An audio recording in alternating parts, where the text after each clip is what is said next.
Di sebuah desa terpencil, ada sebuah warung kecil yang buka hingga larut malam. Warung itu dimiliki oleh Pak Joko, seorang pria parubaya yang sudah berjualan di sana selama bertahun-tahun. Letaknya cukup jauh dari rumah-rumah warga, tepat di dekat jalan setapak yang menuju ke hutan. Meski sepi, warung itu selalu ramai di malam hari. Banyak orang datang untuk membeli kopi, rokok, atau sekadar mengobrol. Namun, warga sekitar tahu bahwa tidak semua pelanggan Pak Joko adalah manusia. Malam itu, hujan turun rintik-rintik, membuat suasana semakin dingin dan sepi. Pak Joko tetap membuka warungnya seperti biasa. Lampu petromax yang tergantung di depan warung berkelip-kelip, seperti hampir mati. Sekitar pukul 11 malam, seorang lelaki asing datang. Pak Joko tidak mengenalnya, tapi lelaki itu tampak seperti pekerja dari luar desa. Wajahnya pucat, dan matanya kosong, seperti orang yang kelelahan. "Pak, ada kopi?" tanyanya dengan suara datar.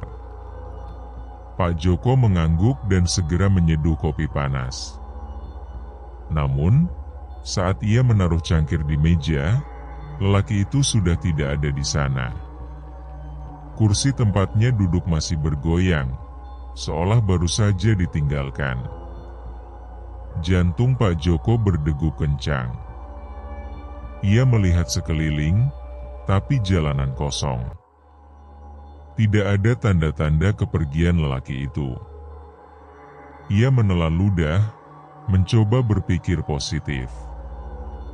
Namun, sebelum ia sempat menenangkan diri, sesuatu yang lebih menyeramkan terjadi. Tiba-tiba, terdengar suara kursi ditarik, seolah ada seseorang yang baru saja duduk. Pak Joko menoleh dan melihat secangkir kopi yang tadi ia taruh di meja sudah bergeser sedikit, seperti ada yang baru saja menyentuhnya. Kemudian, terdengar suara pelan, hampir seperti bisikan, "Terima kasih, Pak."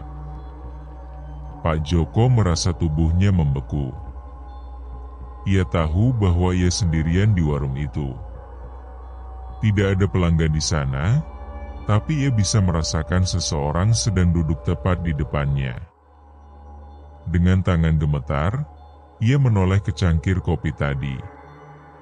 Perlahan, cangkir itu terangkat sendiri, seolah-olah ada tangan tak terlihat yang memegangnya. Pak Joko tersentak mundur, nyaris menjatuhkan lampu petromax. Ia mencoba membaca doa dalam hati, berharap semua ini hanya ilusi. Namun, ketika ia menoleh ke pintu warung, ia melihat sesuatu yang membuat darahnya membeku. Di depan warung, berdiri seorang wanita dengan rambut panjang menutupi wajahnya. Bajunya lusuh dan penuh noda tanah. Kakinya tidak menyentuh tanah, melayang sedikit di udara. Pak Joko tidak bisa bergerak. Wanita itu kemudian mengangkat kepalanya perlahan, memperlihatkan wajahnya yang hancur, mata hitam kosong, mulut robek hingga ke pipi, dan kulit yang membusuk. Dengan suara parau, ia berkata, "Saya juga ingin kopi, Pak." Tawa melengking memenuhi warung. Lampu petromax mendadak padam, dan suara angin berdesir memenuhi ruangan. Pak Joko menutup matanya dan berdoa sekuat tenaga. Saat ia membuka matanya lagi, warung sudah kembali sunyi. Kopi di atas meja masih penuh, kursi yang tadi bergeser kembali ke tempatnya, dan wanita itu menghilang tanpa jejak. Namun, Pak Joko tahu, ini bukan yang pertama, dan bukan yang terakhir.